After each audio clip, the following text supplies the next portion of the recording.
Hello नमस्कार, कैसे हैं आप सब। और मैं आ चुका हूं लाइट चैप्टर के थर्ड लेक्चर के साथ।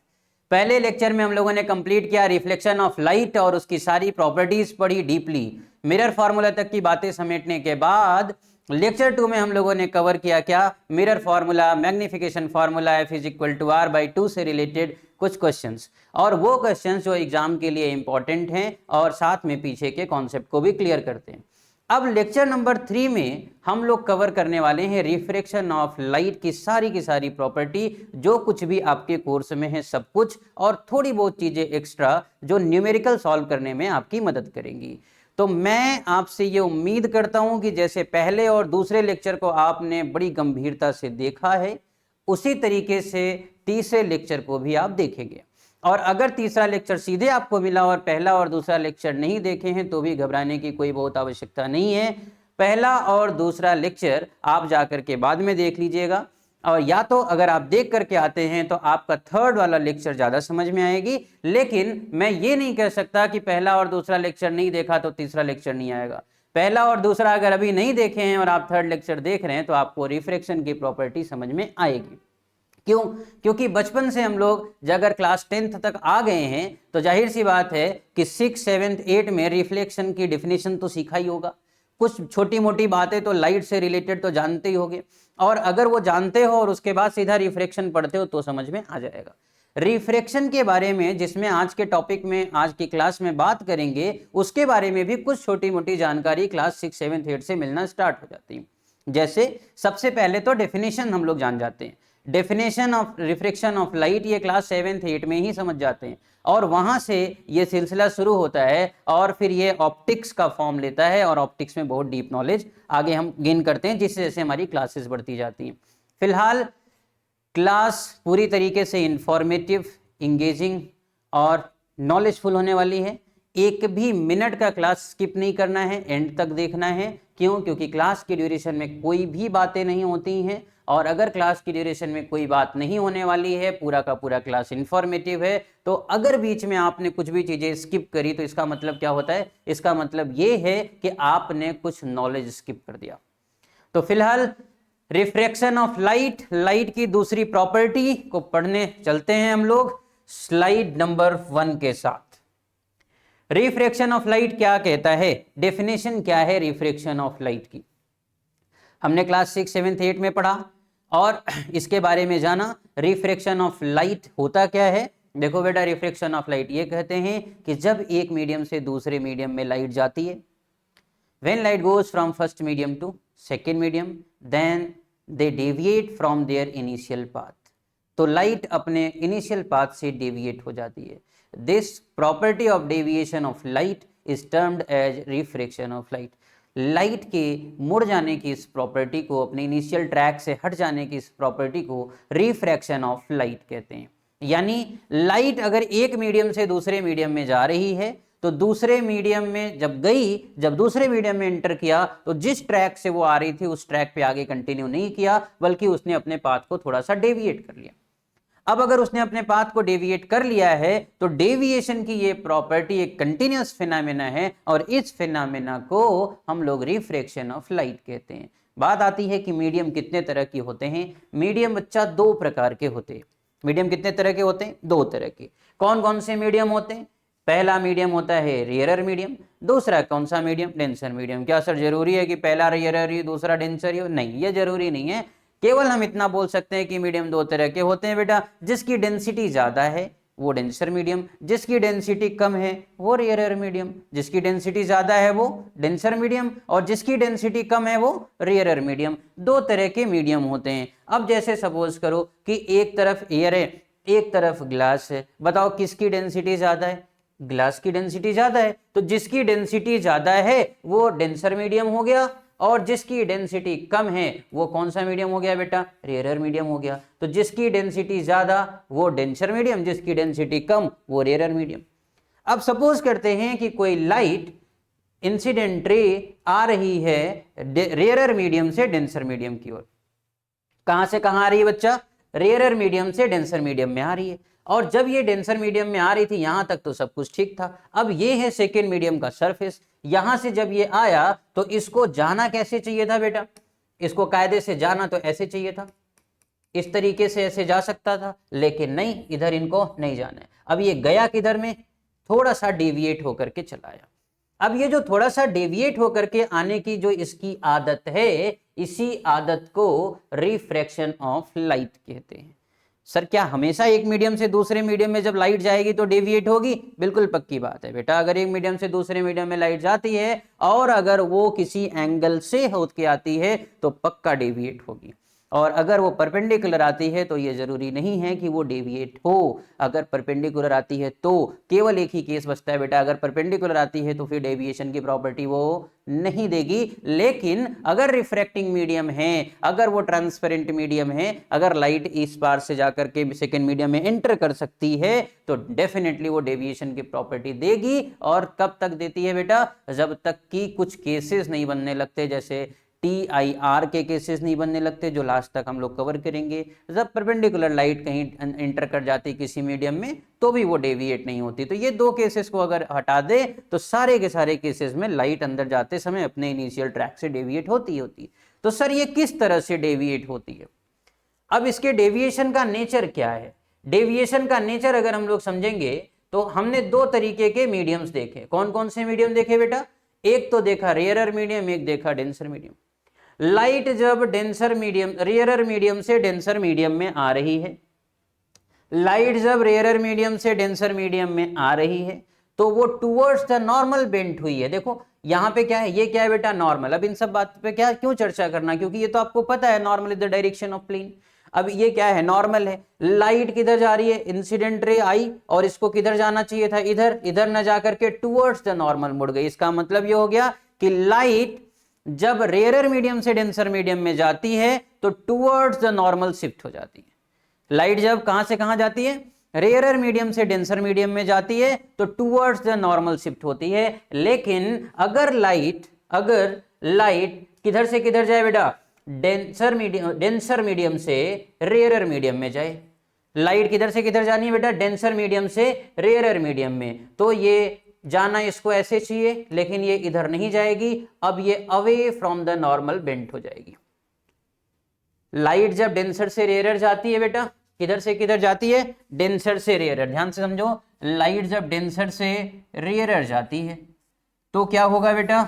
लाइट जब डेंसर से रेयरर जाती है तो अवे फ्रॉम द नॉर्मल, तो away from the normal, away from normal.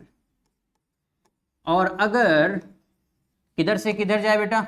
अगर ये जाती है रेयरर से डेंसर, अगर ये किधर से किधर जाती है? रेयरर से डेंसर, तो फिर ये किधर के तरफ में मुड़ेगी बच्चा?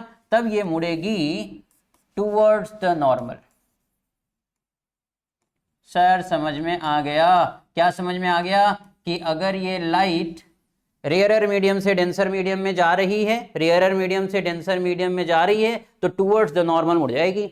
और अगर ये डेंसर मीडियम से रेयरर मीडियम में जा रही है तो ये अवे फ्रॉम द नॉर्मल मुड़ेगी। इसको जाना ऐसे था, नॉर्मल से थोड़ा और दूर चली गई, नॉर्मल से थोड़ा सा और दूर चली गई। बिल्कुल बच्चों जैसी बातें शुरू हो गई हैं। अभी तक मैंने केवल वो बातें करी जो शायद आपको पहले से आ रहा था। धीरे धीरे हम वहां पहुंचेंगे जो आपको नहीं आता है, लेकिन आप कनेक्ट रहेंगे तभी आपको पूरी बातें समझ में आएंगी। इस स्लाइड के अंदर में हम लोगों ने दो बातें क्लियर करी। क्या क्या कवर करी? रिफ्लेक्शन ऑफ लाइट का डेफिनेशन क्या होता है? The property of deviation of light on going from first medium to another medium is called reflection of light. दूसरी बात हम लोगों ने क्या कवर करी कि मीडियम दो तरीके के होते हैं, रेयरर मीडियम और डेंसर मीडियम। रेयरर मीडियम और डेंसर मीडियम, लाइट जब कभी डेंसर मीडियम से रेयरर मीडियम में जाती है तो कहां जाती है बेटा? टुवर्ड्स द नॉर्मल मुड़ जाती है। और कभी भी डेंसर मीडियम से रेयरर मीडियम जाती है तो अवे फ्रॉम द नॉर्मल मुड़ जाती है। बिल्कुल क्लास 10th में आए आपको 1 महीने 2 महीने से ज्यादा हो रहे हैं तो निश्चित ये सब बातें आपको तो आती हैं। फिलहाल मैं अगर आपको बात करूं इसके जस्ट बाद में, जैसे law of reflection of light में हम लोगों ने क्या सीखा था? रिफ्लेक्शन ऑफ लाइट को जैसे डिफिनेशन पढ़ी तुरंत उसके बाद में लॉ ऑफ रिफ्लेक्शन सीखा। ठीक यहां पर भी उसी तरीके का माहौल है। यहां पर भी रिफ्रैक्शन ऑफ लाइट पढ़ने के जस्ट बाद में हम लोग क्या सीखेंगे बेटा?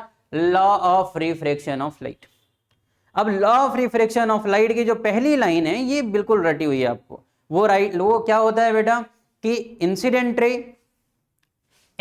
रे refracted ray and normal at incident point all lies in same plane। सबके सब कहां पे होते हैं बेटा? एक प्लेन के अंदर में होते हैं। क्या ये बताना पड़ेगा कि इसको इंसिडेंट रे कहते हैं? क्या ये बताना पड़ेगा कि इसको रिफ्रैक्टेड रे कहते हैं, इसको नॉर्मल कहते हैं, इसको मीडिया डिफरेंट प्लेन कहते हैं? अब यहाँ पे क्या हो गया कि अगर लाइट किधर से किधर आ रही है, सपोज करते हैं हम लोग एयर से किस में जा रही थी बेटा? ग्लास में। तो इसका मतलब आप समझ गए कि ये रेयरर से किधर जा रही है? डेंसर में। तो इसको जाना कैसे चाहिए था? ऐसे, लेकिन ये इधर न जाकर के टूवर्ड्स द नॉर्मल थोड़ा सा शिफ्ट हो गई। अब अगर ये थोड़ा सा शिफ्ट हो गई तो इस पूरा का पूरा जो प्रोसेस हुआ है वो किसी एक प्लेन पर हुआ है, इसलिए हम लोग बोलते हैं कि incident ray, reflected ray and normal at incident point all lies in same plane. Clear? पहली बात तो यहां पे समझ में आ गई। दूसरी चीजें हम लोग कहते हैं सेकेंड लॉ क्या कहता है? सेकेंड लॉ हमारा कहता है कि ratio of sine of incident angle, ratio of sine of incident angle to the sine of refracted angle, यानी एंगल ऑफ रिफ्रैक्शन। सुनिए, the ratio of sine of incident angle to the ratio of sine of refracted angle is constant. दोनों का जो ratio होता है वो क्या होता है बेटा? कांस्टेंट होता है। Ratio of sine of angle of incident to the ratio of sine of angle of refraction is constant. बोलते हैं कि भैया जब कभी एंगल ऑफ इंसिडेंट का साइन के साथ में वैल्यू पुट करें, एंगल ऑफ रिफ्रैक्शन का साइन के साथ में वैल्यू पुट करें, और क्या हो बताइए? मीडियम सेम हो। मीडियम क्या हो बताओ? सेम हो। मीडियम सेम हो तो ratio of sine of incident angle and ratio of sine of refracted angle is constant. इसकी मीनिंग क्या होती है समझने की कोशिश करोगे? चलिए समझते हैं, इसको फील करते हैं कि ये क्या कह रहे हैं सेकेंड लॉ, कि ratio of sine of incident angle to the sine of angle of refraction for the same medium is constant. For the same medium is constant. तो जरा समझते हैं, सेम मीडियम बनाते हैं।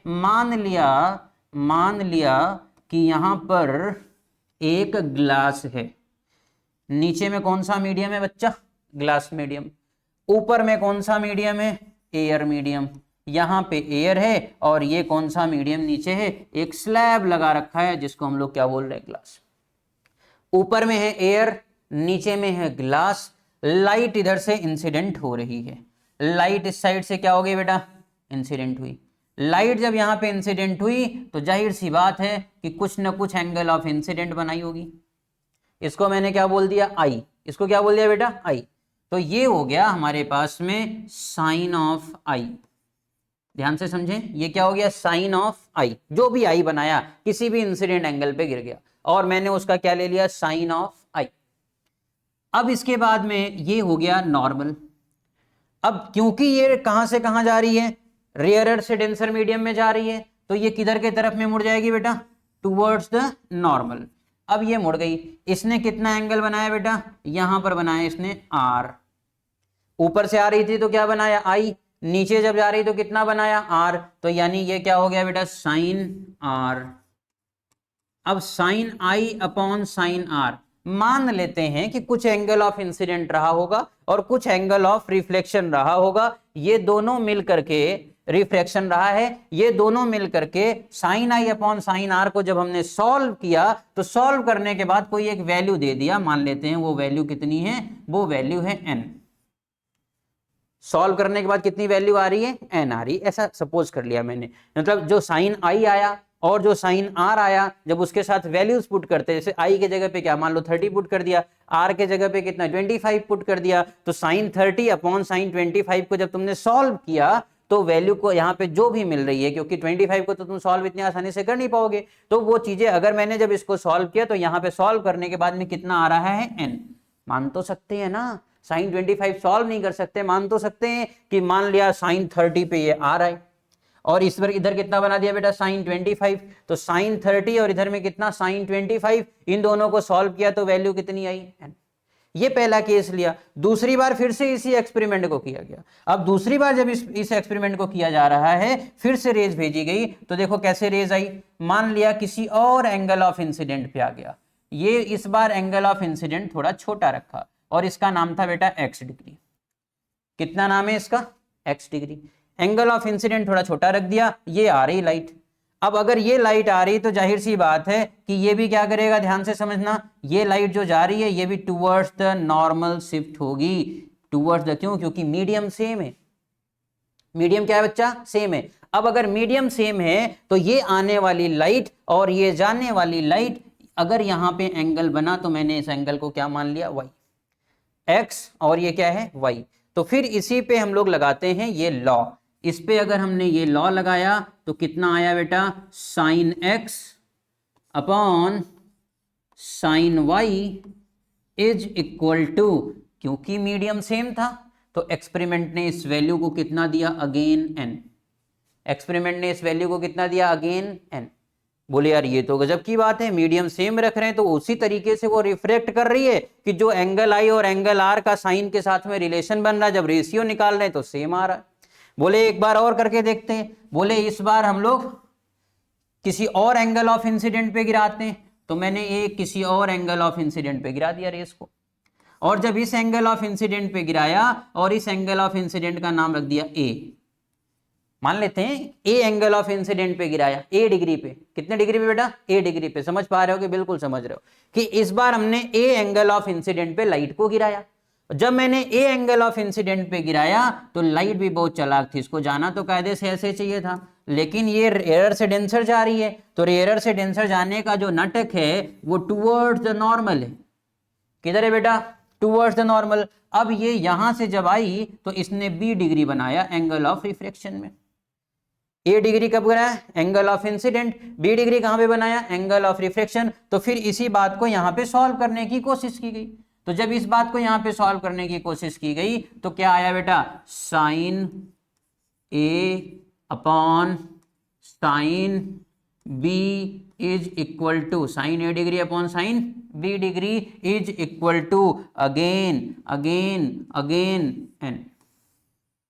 बोले ये क्या भला है, किसी भी एंगल ऑफ इंसिडेंट पे लाइट गिरा रहे हो, वो किसी भी तरीके से रिफ्रैक्ट कर रही है, जो सर्टेन एंगल ऑफ इंसिडेंट के लिए जो एंगल ऑफ रिफ्लेक्शन वो बना रही है, जितनी भी बार हम सॉल्व कर रहे हैं उतनी बार वो सेम वैल्यू रेशियो में दे रही है। इसका मतलब क्या हो गया, इसका मतलब ये हो गया कि sine of I upon sine of R is equal to constant, is equal to कितना बेटा, कांस्टेंट। अलग अलग एंगल ऑफ इंसिडेंट पे गिराया गया तो उसका जो एंगल ऑफ रिफ्रैक्शन आ रहा है, जब इन दोनों को सॉल्व किया जा रहा है तो जो रेशियोज बन रहे हैं वो सेम बन रहा है। सपोज यहाँ 65 हुआ, यहाँ पे कितना हो गया, 37 हो गया, तो साइन 65 अपॉन साइन 37 को जब सॉल्व किया गया तो वही वैल्यू आ गई जो इधर में साइन 30 और साइन 25 के लिए आया था। ऐसा हम सपोज कर रहे हैं। तो इसका मतलब अगर हर जगह पे सेम वैल्यू आ जा रही इन दोनों का रेशियो तो इसको हम लोग कांस्टेंट बोल सकते हैं। और ये लॉ बताया किसके द्वारा गया, साइंटिस्ट स्नेल के द्वारा, इसलिए इस लॉ को स्नेल्स लॉ भी कहते हैं। क्या कहते हैं बेटा, इसको स्नेल्स लॉ भी कहते हैं। बात समझ में आ रही है। तो साइन आई और साइन आर का रेशियो कांस्टेंट होता है, यहां तक की बातें समझ में आ गई। क्यों, क्योंकि सर अलग अलग एंगल ऑफ इंसिडेंट, अलग अलग एंगल ऑफ डेविएशन, अलग अलग एंगल ऑफ रिफ्रैक्शन पे रेशियो निकाल रहे हैं तो सेम आ रहा है, इसलिए हमने बोल दिया कि दोनों का रेशियो कांस्टेंट है, दैट्स इट। फिर बात क्या आती है सर, अब अगर स्नेल्स ने इसी बात को थोड़ा सा आगे बढ़ाएं तो इस बात को थोड़ा सा आगे बढ़ाने के बाद में उन्होंने एक टर्म यूज कर दिया। बोले कि बच्चा जो ये कांस्टेंट आ रहा है, ये जो चीजें कांस्टेंट आ रही हैं, दरअसल में इस कांस्टेंट को रिफ्रैक्टिव इंडेक्स कहते हैं। ये तो गजब हो गया, अभी तक कांस्टेंट आ रहा था, अब इस कांस्टेंट का नाम क्या है, इस कांस्टेंट का नाम है रिफ्रैक्टिव इंडेक्स। इस कांस्टेंट का नाम क्या है बेटा, रिफ्रैक्टिव इंडेक्स। अब ये रिफ्रैक्टिव इंडेक्स क्या बला है, रिफ्रैक्टिव इंडेक्स क्या समझा रहा है, ध्यान से समझेंगे अगर हम लोग तो रिफ्रैक्टिव इंडेक्स की जो वैल्यू होती है, ध्यान से समझो, उसको हम लोग रिप्रेजेंट करते हैं। रिफ्रैक्टिव इंडेक्स कांस्टेंट था, रिफ्रैक्टिव इंडेक्स क्या था बच्चा, रिफ्रैक्टिव इंडेक्स कांस्टेंट था, और इस कांस्टेंट की जो वैल्यू होती है वो speed of light in first medium upon speed of light in second medium होती है। रिफ्रैक्टिव इंडेक्स की जो वैल्यू होती है वो ultimate sine I upon sine R के इक्वल होती है, क्योंकि इन्हीं दोनों का तो रेशियो था वो। अब बोलते हैं कि पहले मीडियम में लाइट की जो स्पीड थी और दूसरे मीडियम में जो लाइट की स्पीड है, दोनों के रेशियो को रिफ्रैक्टिव इंडेक्स कहते हैं। दोनों के रेशियो को क्या कहते हैं? Refractive index. अगर दोनों का रेशियो रिफ्रैक्टिव इंडेक्स कहा जा रहा है तो इसका मतलब ये हो गया कि रिफ्रैक्टिव इंडेक्स क्या करता है? किसी भी मीडियम में लाइट के स्पीड को कंपेयर करता है पहले वाले मीडियम से। तो यानी ये रिफ्रैक्टिव इंडेक्स अगर हम बोल सकते हैं तो रिफ्रैक्टिव इंडेक्स का एक टाइप भी हो सकता है जिसको बोलते हैं रिलेटिव रिफ्रैक्टिव इंडेक्स, जो ये जस्टिफाई करता है कि पहले मीडियम में लाइट की स्पीड से दूसरे मीडियम में लाइट की स्पीड कितनी ज्यादा या कम है। कैसे बोलो? अब सपोज करो कि मैंने कहीं पर लिख दिया ऐसे बेटा, कहीं पर मैंने लिख दिया कि V1 upon V2 is equal to 4। तो ये 4 किसके प्लेस पर आ गया? n के प्लेस पर। तो 4 हो गया n। तो अब V1 इज इक्वल टू कितना हो गया? 4 इंटू V2। इसका मतलब क्या हुआ पता है? कि V1 यानी वेलोसिटी या speed of light in medium 1। V1 क्या है बेटा? Speed of light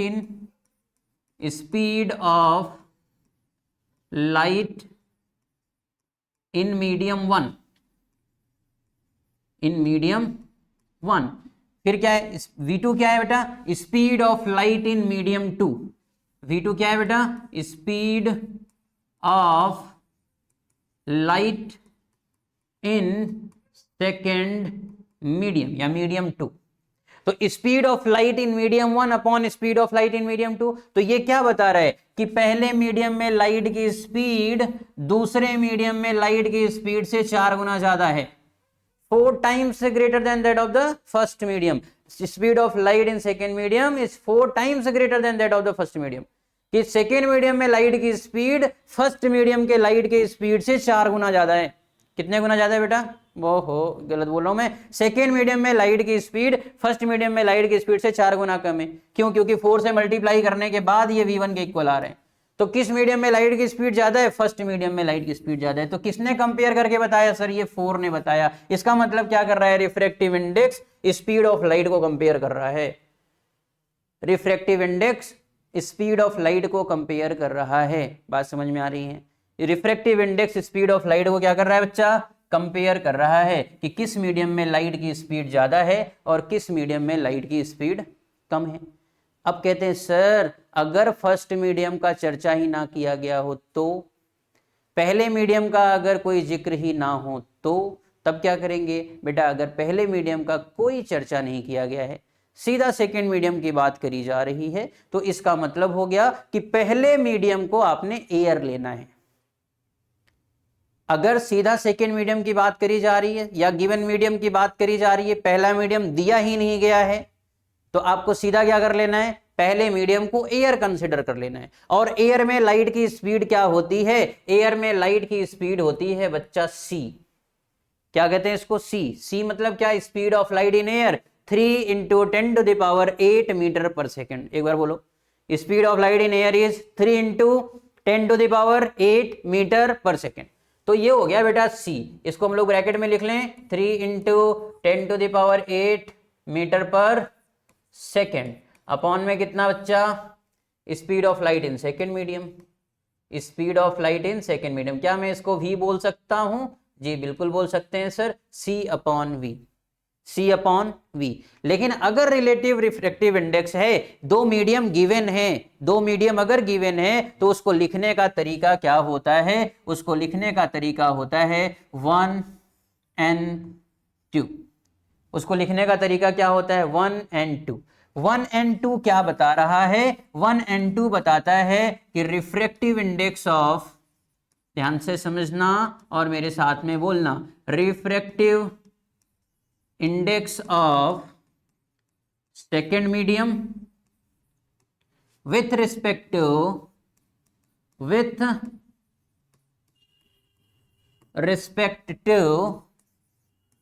first medium. Refractive index of second medium with respect to first medium is 1n2। जरा बताइए तो 5n6 इसको क्या बोलेंगे? 5n6 को बोलने वाले हैं refractive index of 6 medium with respect to 5 medium. बात समझ में आ रहा है?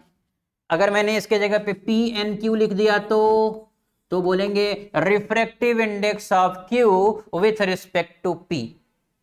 Refractive index of Q with respect to P, यानी क्यू का रिफ्रैक्टिव इंडेक्स पी के रिस्पेक्ट में, 6 का रिफ्रैक्टिव इंडेक्स 5 के रिस्पेक्ट में, 2 का रिफ्रैक्टिव इंडेक्स 1 के रिस्पेक्ट में। किसी किसी बुक में इसको म्यू लिखा होता है, कोई फर्क नहीं पड़ता, एन ही म्यू है और ये कांस्टेंट ही है, तो कुछ भी नाम दे सकते हैं हम, पी क्यू आर भी दे सकते हैं, लेकिन स्नेल साहब ने एन लिखा है तो इसलिए हम लोग क्या लिखते हैं, एन या न्यू ही लिखते हैं। तो कितना हो गया 1 and 2 5 and 6 और कितना पी एन क्यू। कॉन्सेप्ट समझ में आ रहा है? अब अगर इसके जगह पे बी एन डी लिखा हो तो refractive index of D with respect to B. C N P लिखा हो तो refractive index of P with respect to C. इसका मतलब समझ पा रहे हो आप क्या होता है? रिफ्रैक्टिव इंडेक्स उस मीडियम का बताया जाता है जिस मीडियम में लाइट जा रही है। रिपीट करो, रिफ्रैक्टिव इंडेक्स उस मीडियम का बताया जाता है जिस मीडियम में लाइट जा रही है। कंपेयर किससे किया जाता है? उस मीडियम से जिस मीडियम में से लाइट आ रही है। रिफ्रैक्टिव इंडेक्स उस मीडियम का बताया जाता है जिस मीडियम में लाइट जा रही है, और कंपेयर किससे किया जाता है, रिलेट किससे किया जाता है, उस मीडियम से जिस मीडियम से लाइट आ रही है। तो टोटल पूरे पेज पे रिफ्रैक्टिव इंडेक्स के बारे में कितनी बातें लिखी गई हैं, ध्यान से समझते हैं। मैंने बताया पिछले स्लाइड से कि n को बोलते हैं रिफ्रैक्टिव इंडेक्स, और refractive index sine I upon sine R के इक्वल होता है। अब ये sine I upon sine R v1 upon v2 के इक्वल है। v1 अपॉन v2 क्या है बेटा? Speed of light in first medium upon speed of light in second medium. अब ये speed of light in first medium upon speed of light in second medium तो समझ में आता है सर, लेकिन कभी कभी अगर पहला मीडियम दिया ही ना हो तो, अगर पहला मीडियम नहीं दिया गया है तो पहले मीडियम को सी ले लेते हैं, पहले मीडियम को हम एयर या वैक्यूम कंसिडर कर लेते हैं, और वहां पे लाइट की स्पीड बिल्कुल फिक्स होती है 3 × 10⁸ अपॉन में कितना कर लिया बच्चा? v क्या हो गया? Speed of light in medium, speed of light in medium. अब इसके बाद में क्या होता है? 1 and 2 representation of refractive index. अब अगर 1 and 2 लिखते हैं, कभी कभी ऐसा भी लिख सकता है, कैसे बोलो? n1 2, इसका मतलब भी वही है। तो 1 and 2 अगर लिखा है तो इसका मतलब क्या हो गया? Refractive index of 2 with respect to n। 5 and 6 लिखा है तो refractive index of 6 with respect to 5।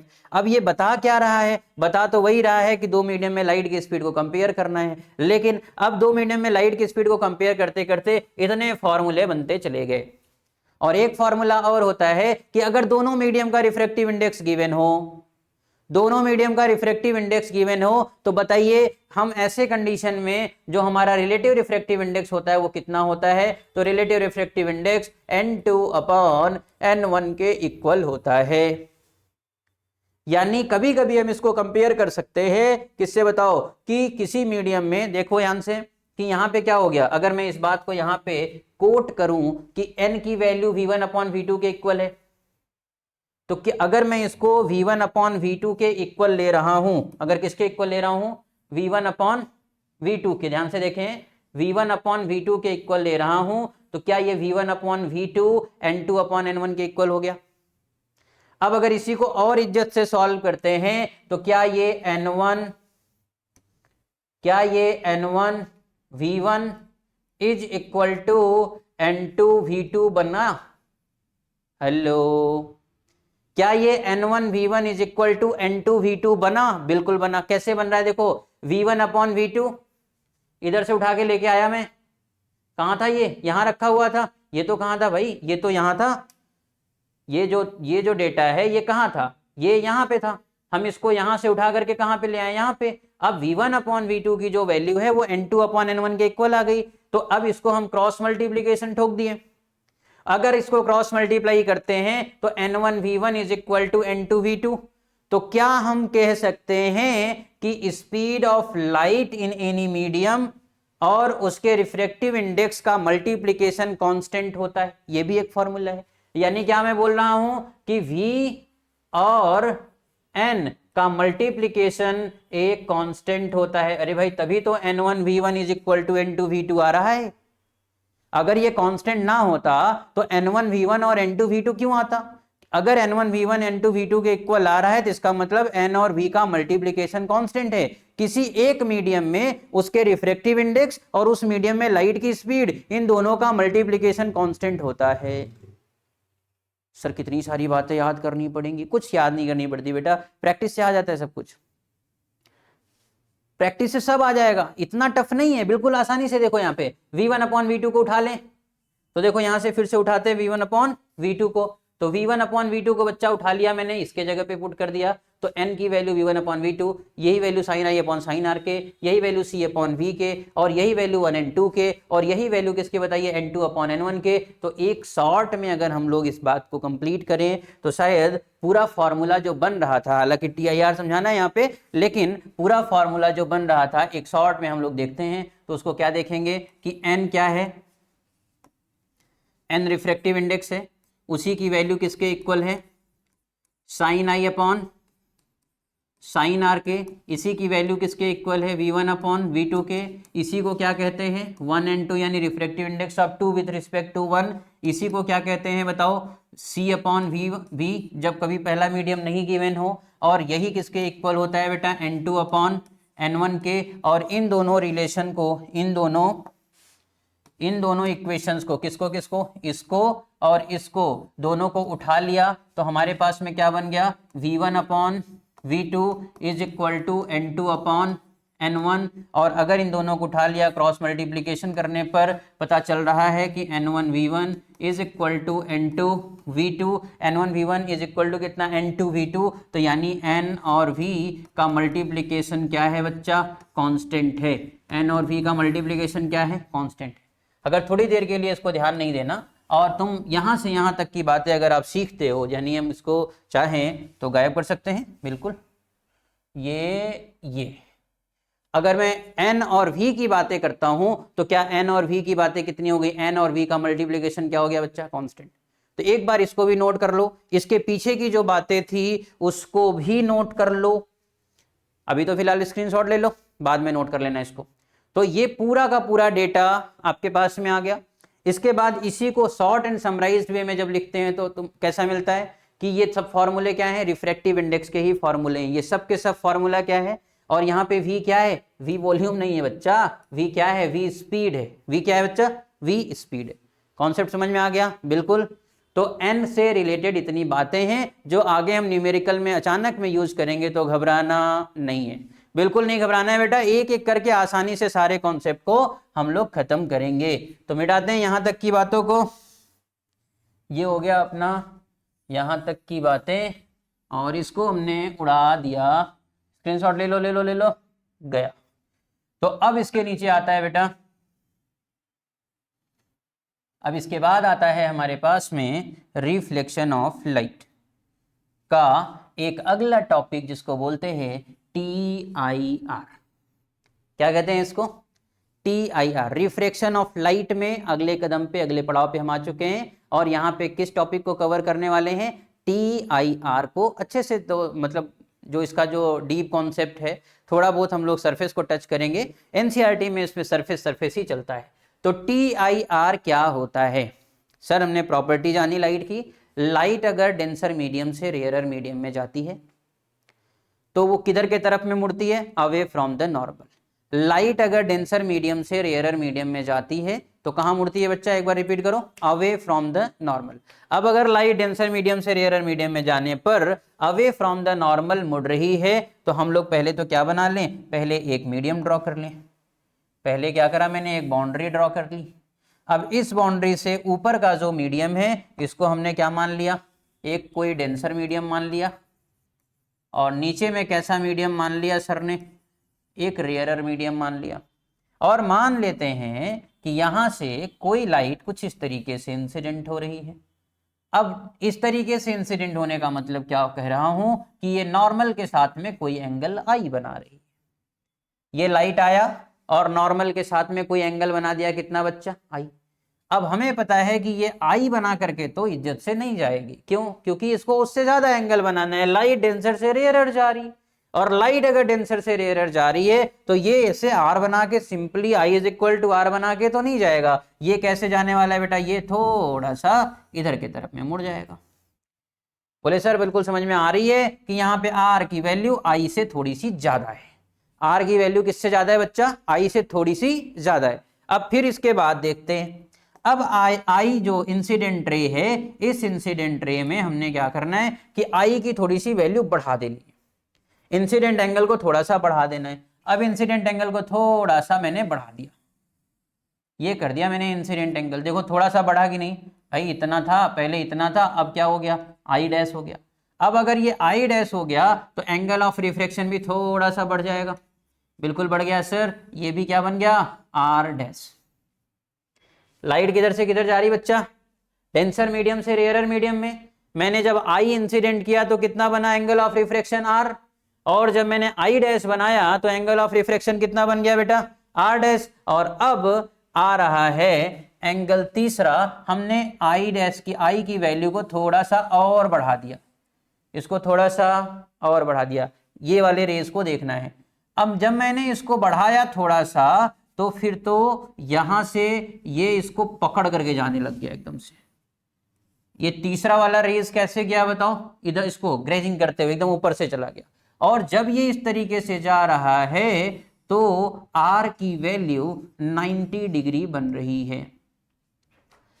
तो अब जिस इंसिडेंट एंगल के लिए, जिस इंसिडेंट एंगल के लिए एंगल ऑफ रिफ्रैक्शन की वैल्यू 90 डिग्री हो जाती है, उस इंसिडेंट एंगल को क्रिटिकल एंगल कहा जाता है। फिर से सुनिए, जब ये आई बनाया तो ये आर था, जब ये आई डैश बनाया तो ये आर डैश है, लेकिन जब इसने आई सी बनाया, आई सी या फिर सी, इसने जो आई सी बनाया तो आई सी के लिए जो एंगल ऑफ रिफ्रैक्शन बना वो बन गया 90 डिग्री। तो हम कहना ये चाहते हैं कि such incident angle, such incident angle, such incident angle for which angle of refraction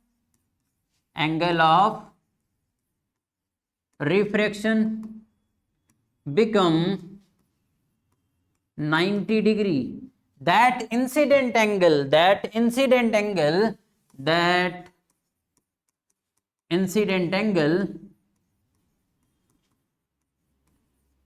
will termed as, that incident angle will termed as critical angle। उसको क्या बोलते हैं बेटा, क्रिटिकल एंगल। ध्यान से समझो। तो अब यहां पे क्या है कि जिस इंसिडेंट एंगल के लिए एंगल ऑफ रिफ्रैक्शन 90 डिग्री का हो जाए, उस एंगल को हम लोग क्या बोलते हैं, क्रिटिकल एंगल। अब ये जो क्रिटिकल एंगल है ये आर के 90 डिग्री होने पर बना है, लेकिन क्रिटिकल एंगल डिफाइन किसको करता है, क्रिटिकल एंगल डिफाइन करता है इंसिडेंट एंगल को। क्रिटिकल एंगल किसको डिफाइन करता है बेटा, इंसिडेंट एंगल को। अब ध्यान से सुनना, if angle of incident is slightly greater than the critical angle. अब अगर angle of incident critical angle से भी थोड़ा सा ज्यादा हो जाए, जैसे अब यहां पे आई सी था ये ग्रीन वाला, अब हम क्या करते हैं कि इसको एक एंगल ऑफ इंसिडेंट लेते हैं बेटा जो क्रिटिकल एंगल से भी क्या हो, ज्यादा हो। अब एक एंगल ऑफ इंसिडेंट लेते हैं जो क्रिटिकल एंगल से भी ज्यादा है, तो देखो ये आया हमारा रेज। अब ये जो आई बन रहा है यहां पे इंसिडेंट एंगल, ये डेफिनेटली क्रिटिकल एंगल से भी ज्यादा है। और जब ये क्रिटिकल एंगल से भी ज्यादा है तो लाइट अपने मीडियम में I is equal to R बना करके वापस चली गई, I is equal to R बना करके वापस चली गई। If angle of incident is greater than the critical angle, then light went back in their initial medium. Light क्या कर रही है, अपने ही मीडियम में मुड़ जा रही है। लाइट क्या कर रही है बेटा, अपने ही मीडियम में मुड़ जा रही है। कब ऐसा हो रहा है, जब एंगल ऑफ इंसिडेंट की वैल्यू क्रिटिकल एंगल से ज्यादा है। जब एंगल ऑफ इंसिडेंट की वैल्यू क्रिटिकल एंगल से ज्यादा है तो हम लोग क्या लिखने वाले हैं कि when angle of incident, if angle of incident is greater than critical angle, when angle of incident I is greater than critical angle, then TIR takes place, then TIR IR, then TIR takes place.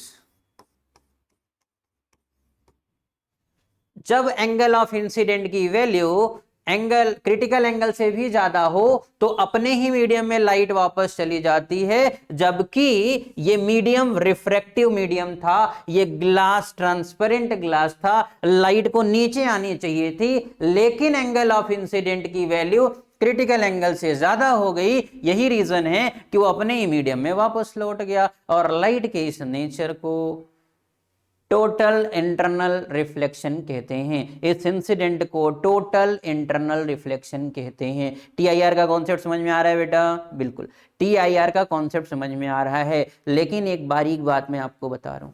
बारीक बात जानते हो क्या है? कि exam में अगर कभी किसी भी रीजन को पूछा जाएगा तो टीआईआर सीबीएसई के अंदर में आपको नहीं बताना है। क्यों? क्योंकि ऐसा कोई भी रीजन एग्जाम में नहीं पूछा जाता है जिसका रीजन टीआईआर हो, और उसका मेन कारण ये है कि टीआईआर के केस एनसीईआरटी में नहीं है, एक दो न्यूमेरिकल में यूज होता है, इसलिए हमने टीआईआर आपको बता दिया। बात समझ में आई? तो जनरली क्या लिखते हैं, ज्यादातर जो काजेस दिए जाते हैं, ज्यादातर केस बेस्ड क्वेश्चन जो होते हैं, उनका रीजन रिफ्रैक्शन ऑफ लाइट होता है। क्लियर बात हो गई? तो इसके जगह रिफ्रैक्शन ऑफ लाइट लिखना ज्यादा ठीक रहेगा, बचना है टीआईआर लिखने से। लेकिन जानना इसलिए जरूरी है क्योंकि टीआईआर अगर आप जानते रहेंगे तो आपको कुछ क्वेश्चंस को सॉल्व करने में मजा आएगा।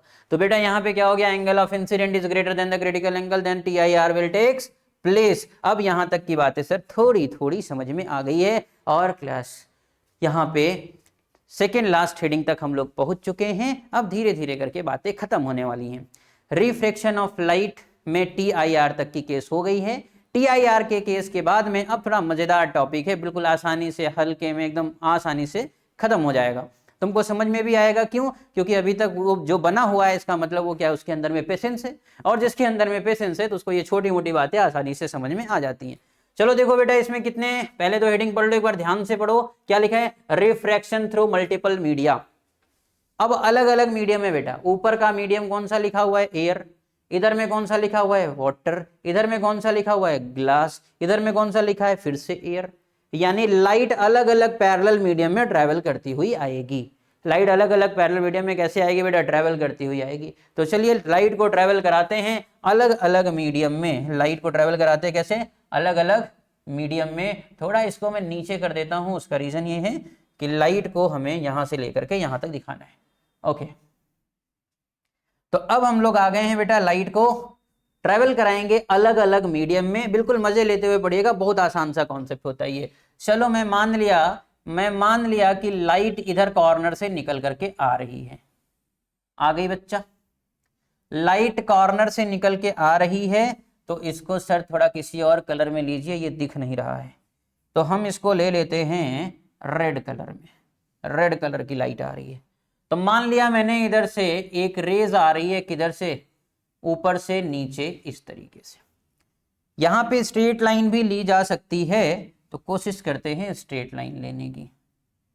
ये लाइन ले लिया मैंने मान लिया बच्चा कि ये एक रेज आ रही है, कहां से? ऊपर से नीचे।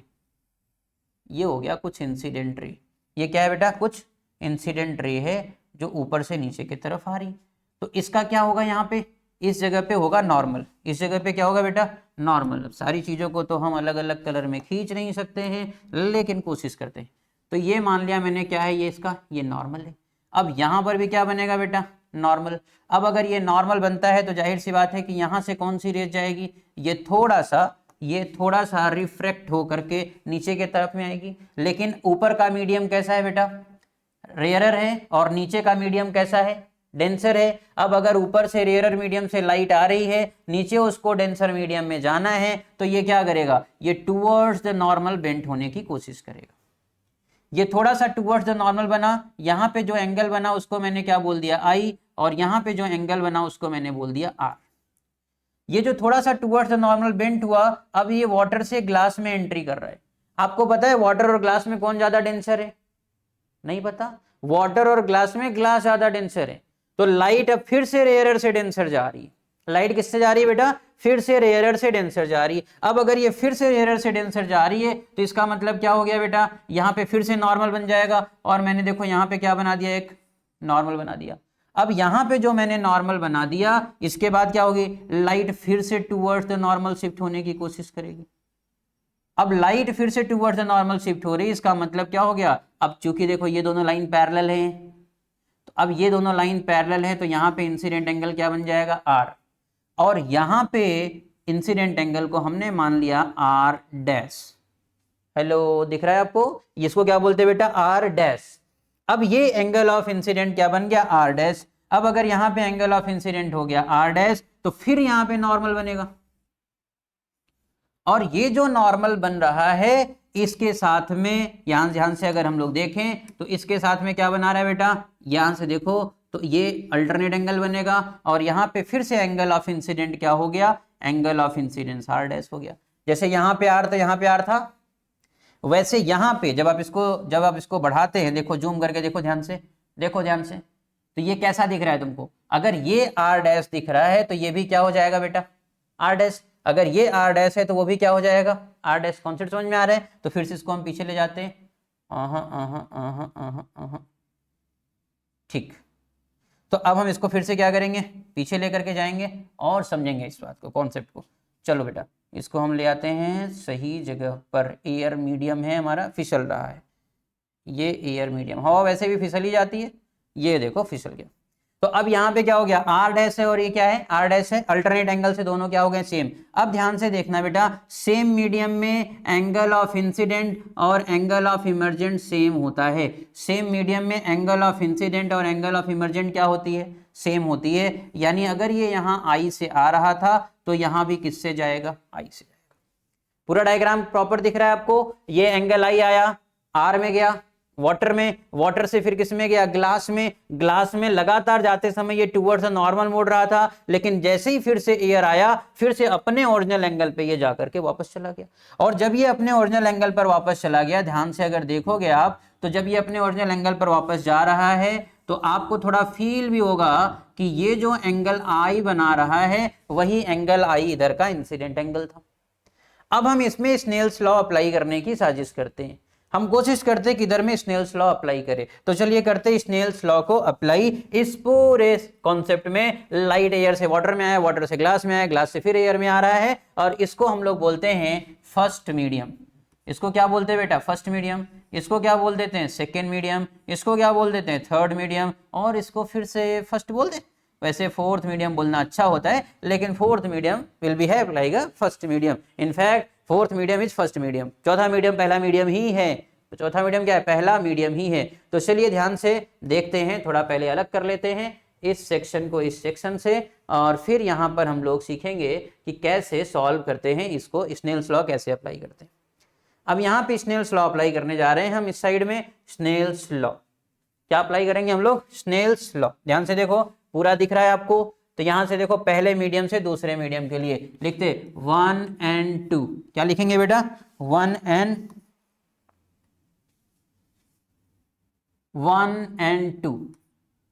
1 and 2 इज इक्वल टू क्या हो जाएगा, sine I upon sine R. ठीक है जी, 1 and 2, 1 and 2 is equal to कितना, sine I upon sine R. 1 and 2 को और हम क्या कह सकते हैं, एयर एंड वाटर।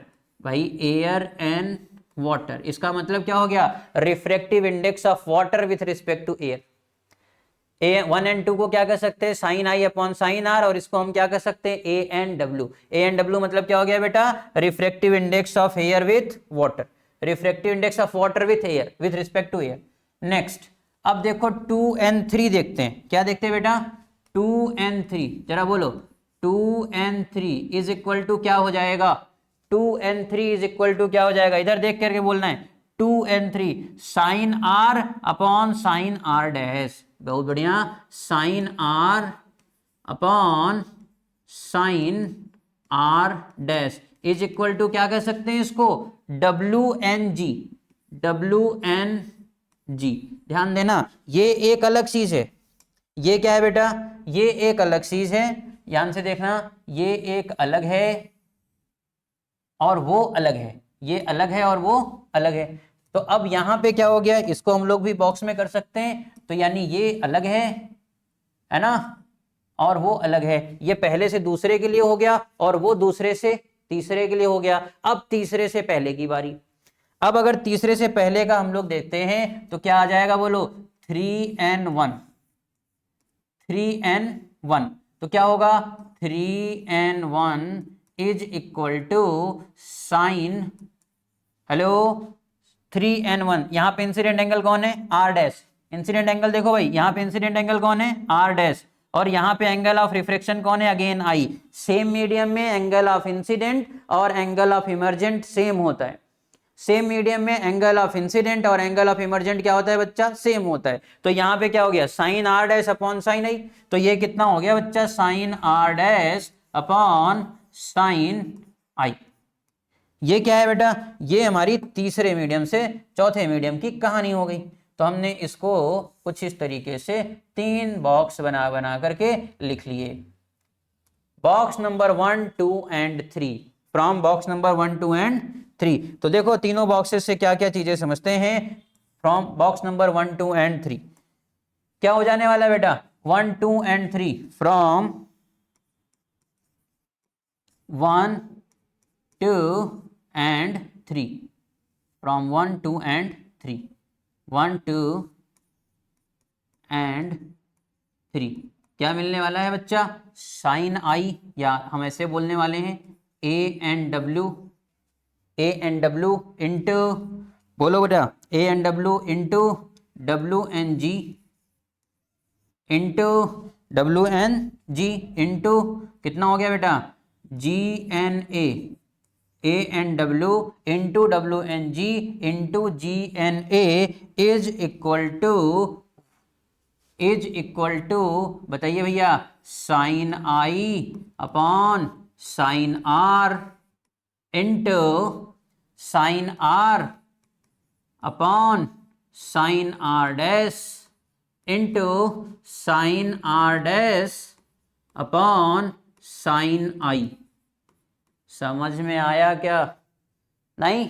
एक बार और देखो ध्यान से भाई साहब, ए एन डब्ल्यू को एन डब्ल्यू लिखा, डब्ल्यू एन जी को डब्ल्यू एन जी लिखा, जी एन ए को ध्यान से देखेंगे अगर, ये किसके इक्वल है, ये इक्वल किसके है बेटा, जी एन ए के। ये किसके इक्वल है, जी एन ए के। अब अगर ये जी एन ए के इक्वल है तो हमने इसको लिखा जी एन ए, क्यों, क्योंकि लाइट ग्लास से एयर में जा रही है ना, और जिस मीडियम में जाती है उसी मीडियम का तो रिफ्रैक्टिव इंडेक्स लिखते हैं, यही तो चिल्ला रहा कब से।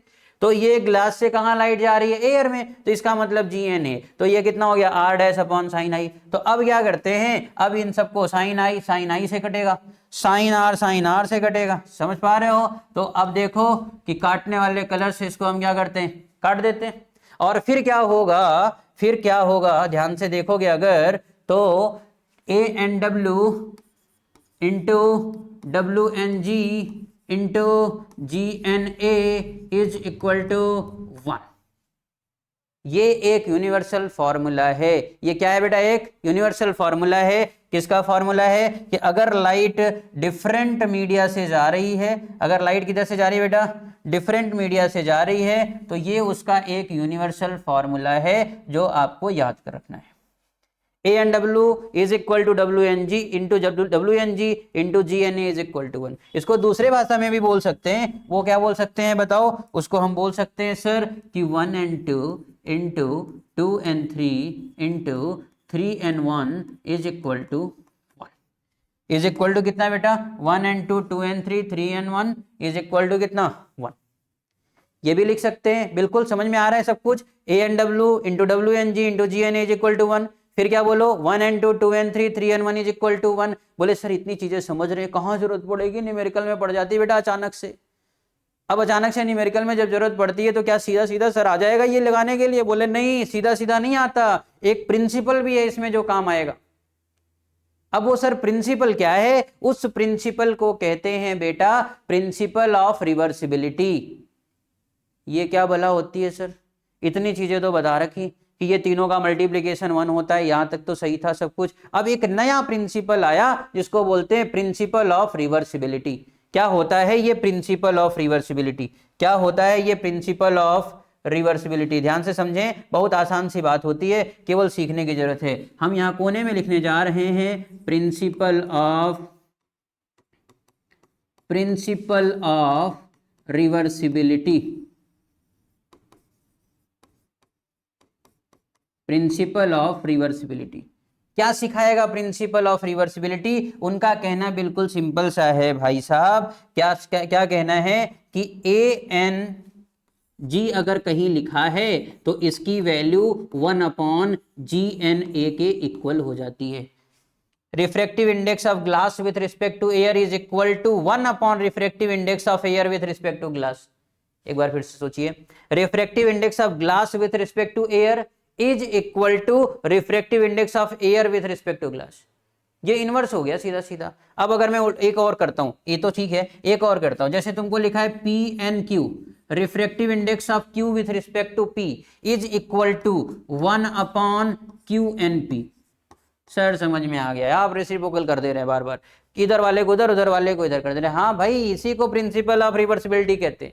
ये आसान ही होता है, ये टफ नहीं होता है, इसीलिए तो कोने में लिख रहे हैं इसको प्रिंसिपल ऑफ रिवर्सिबिलिटी। क्या कह रहे हैं? प्रिंसिपल ऑफ रिवर्सिबिलिटी कह रहा है PNQ is equal to 1/QNP, ANG is equal to 1/GNA। फिर सुनो ध्यान से, अगर मैं लिखा यहाँ पे CND is equal to 1/DNC, यानी D का refractive index is equal to 1/C का रिफ्रैक्टिव इंडेक्स, D का refractive index is equal to 1/C का रिफ्रैक्टिव इंडेक्स। आसान है, प्रिंसिपल ऑफ रिवर्सिबिलिटी लगाना आसान है, कुछ नहीं sir. CNQ is equal to 1/QNC, इसी को बोलते हैं प्रिंसिपल ऑफ रिवर्सिबिलिटी। इसी को क्या बोलते हैं? Principal of reversibility. आसान भाषा में तुमको समझ में आ चुका है। अब हम लोग इस पे अप्लाई कर देते हैं by the principal of reversibility. इसी चीज को अगर by the principal of reversibility करेंगे तो क्या बन जाएगा? इसको by the principal of reversibility लिखते हैं तो हमने लिखा, बताइए WNG का फॉर्मूला क्या बनेगा?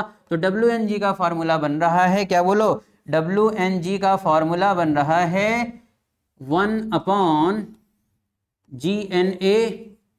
हेलो, WNG को यहीं छोड़ दिया, 1 यहां पर है, इसको नीचे ले आ रहा हूं, इसको नीचे ले आ रहा हूं, GNA इंटू बोलो बोलो बोलो ANW। तो क्या मैं इसको ऐसे लिख सकता हूं? किसी को भी क्या करूं? ऊपर ले जाऊं। ANW को क्या किया? ऊपर ले गए। अब अगर ANW को ऊपर ले गए तो क्या बन गया? WNG इज इक्वल टू, ध्यान से देखें, WNG इज इक्वल टू, क्या बोलो? WNG इज इक्वल टू, इसको ऊपर ले जाओ, क्या हो जाएगा बेटा? ANW बन जाएगा WNA upon GNA। WNA upon कितना बच्चा? GNA।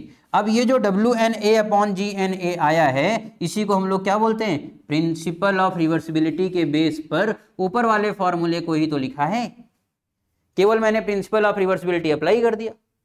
हमने क्या अप्लाई कर दिया? प्रिंसिपल ऑफ रिवर्सिबिलिटी अप्लाई कर दिया। बेटा एक बार इस पूरे स्क्रीन को एक बार शॉर्ट करो अपने मोबाइल के अंदर में, अपने टैब के अंदर में, फिर आगे हम बढ़ते हैं। इसको क्या बोलते हैं बेटा? Principal of reversibility. क्या बोलते हैं? प्रिंसिपल ऑफ रिवर्सिबिलिटी अप्लाई किया तो कुछ इस तरीके के मीडियम मिले। आपने स्क्रीन ले लिया? बिल्कुल ठीक है, तभी आप इसको रिवाइज कर पाते हो। बहुत बढ़िया, नोट कर लेना इसको। Principle of reversibility, WNG is equal to WNA upon कितना? GNA, यानी एयर का रिफ्रैक्टिव इंडेक्स, एयर का रिफ्रैक्टिव इंडेक्स, वाटर के रिस्पेक्ट में, ग्लास के रिस्पेक्ट में। एक बार इसको नोट कर लो, एप्लीकेशन जब न्यूमेरिकल मिलता है बेटा सब याद हो जाता है, सब याद हो जाता है। अभी जो चीजें टफ लगती है एकदम सिंपल हो जाती है, कुछ है ही नहीं। पूरे को अगर डेरिवेशन का प्रोसेस हटा दें तो बचता क्या इसमें? 1 and 2, 2 and 3, 3 and 1। ये 1 है, ये तो ये 1 ही है, ये 4 नहीं है। ये क्या है बेटा? ये 1 है, क्योंकि एयर ही तो है, एयर पहले भी था एयर, यहाँ तो फोर्थ मीडियम इज 1 मीडियम। तो 1 and 2, 2 and 3, 3 and 1 is equal to 1। तीनों का मल्टीप्लिकेशन कितना? 1। प्रिंसिपल ऑफ रिवर्सिबिलिटी ठोक दिया, ये WNG इधर ही रख दिया, बाकी दोनों को इस साइड ले गए, ANW ऊपर चला गया, WNA बन गया, नीचे GNA बन गया, बस दैट्स इट।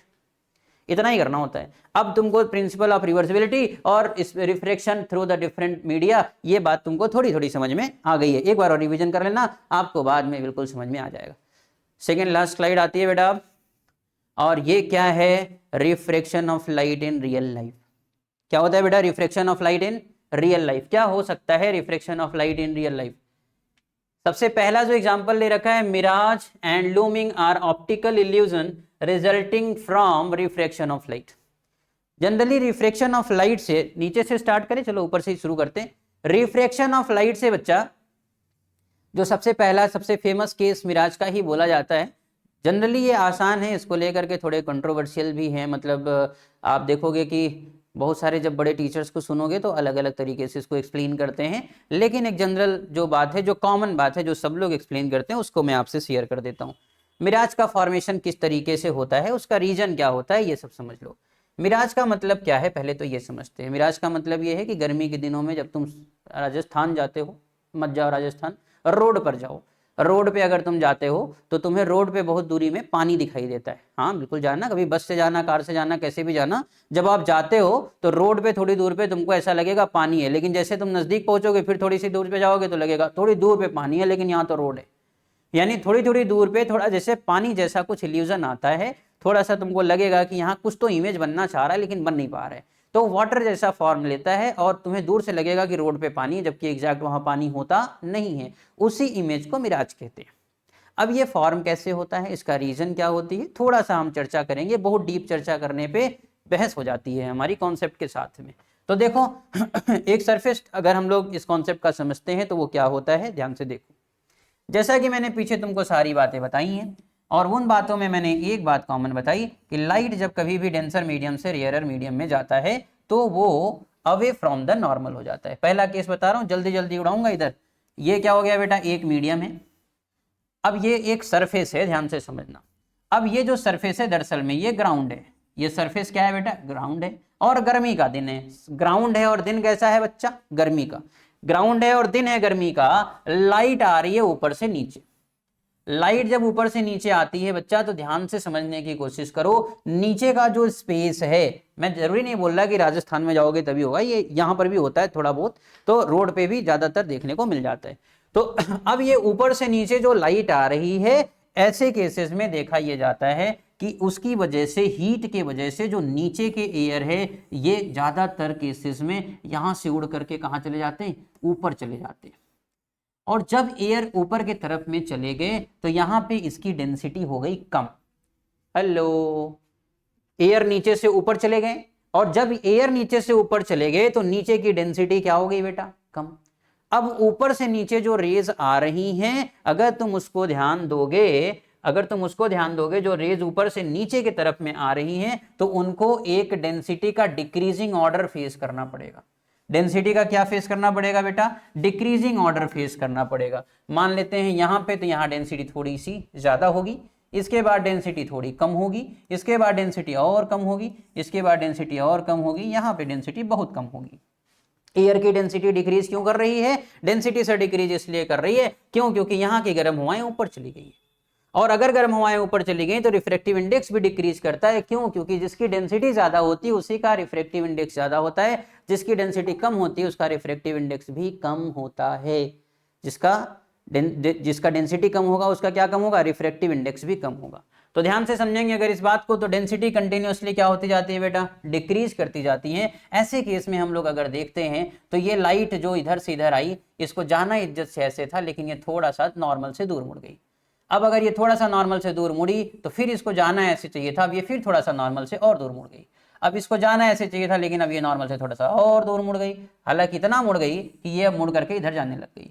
तो एक जब जाने लग गई बेटा, ध्यान से देखो, तो एक राइट थोड़ी ना जा रही है, तो मैंने एक रेज को खींच दिया। इस तरीके के कितने रेज जा रहे हैं, इस तरीके से बहुत रेज जा रहे हैं। एक तो मैंने इधर खींच दिया रेड कलर का, इस तरीके से कुछ इस तरीके से रेज जा रही होगी, और ये भी जा रहा होगा।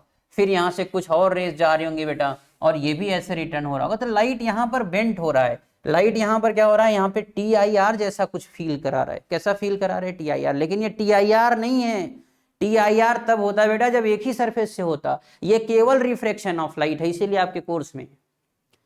तो ये TIR तो नहीं है, ये केवल बार बार डेंसिटी डिक्रीज कर गई है, इसलिए वो क्या कर रहा है, अलग अलग मीडियम जैसा फील दे रहा है कि उसको लग रहा है कि हम डेंसर से रेयरर जा रहे हैं, और वो मुड़ता जा रहा है, मुड़ता जा रहा है, लाइट के सरफेस पे टकरा करके इधर वापस चला गया, लाइट के सरफेस पे टकरा के इधर वापस चला गया। और अपने को पता है जब लाइट टकरा करके वापस जाती है और जहां पे एक दूसरे को काटती है, इमेज बनाने की कोशिश करती है।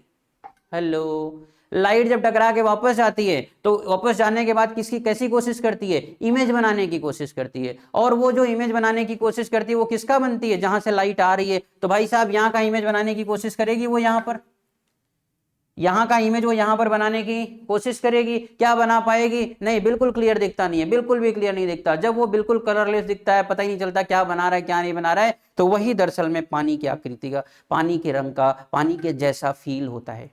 वो किसके जैसा फील होता है बेटा, वाटर जैसा फील होता है। मुझे समझ में आ रही बात है।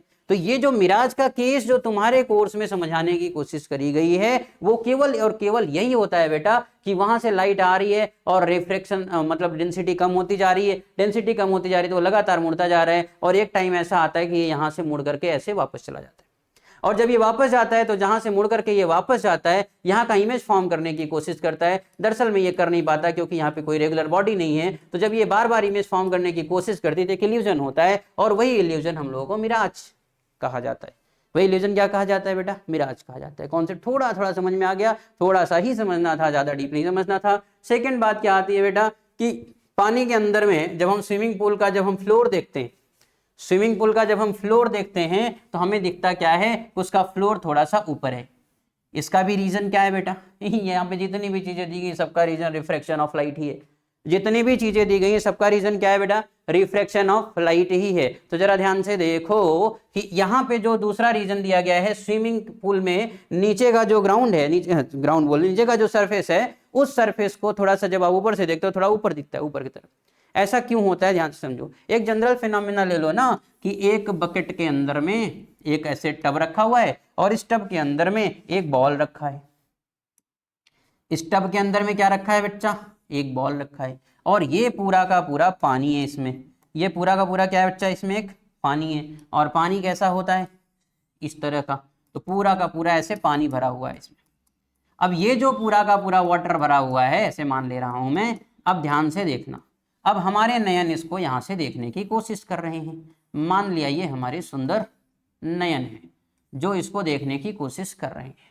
तो अब अगर हमारी आंखें इसको ऊपर से देखने की कोशिश कर रही हैं तो यहां से तो ऊपर के तरफ में कौन सी रेज जाएगी, मैंने तुमको वादा किया था कि परपेंडिकुलर रेज को डेविएट नहीं होने दूंगा, और ये सीधा निकल गई। लेकिन और अगर तुम ध्यान से देखोगे तो ये जो लाइट है जो इधर से जा रही है, ये इधर से जाने वाली लाइट अब डेंसर मीडियम से रेयरर मीडियम में जा रही है।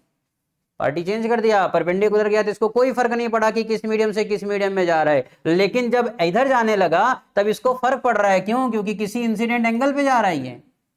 और जब ये किसी इंसिडेंट एंगल पे जा रहा है तो यहां से ये क्या करेगा, ये थोड़ा सा मुड़ करके इधर जाएगा।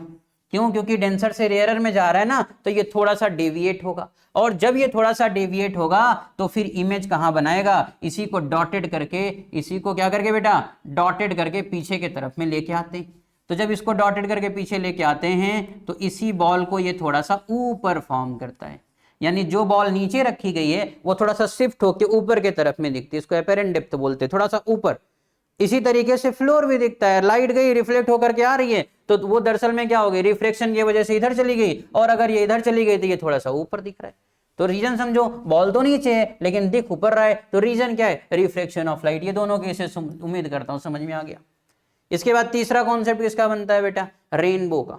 तीसरा कॉन्सेप्ट किसका बनता है, रेनबो। देखो 4 में से एक आएंगे एग्जाम के अंदर और बोलेगा कि क्यों हो रहा है, रीजन आपका बिल्कुल क्लियर है। कौन सा क्यों हो रहा है, ये अभी एटमॉस्फेरिक रिफ्लेक्शन की बात नहीं करूंगा, वो आगे आएगा टॉपिक में। लेकिन अभी जनरल ये सब आता है तो सीधा सीधा बोलना है रिफ्लेक्शन ऑफ लाइट की वजह से।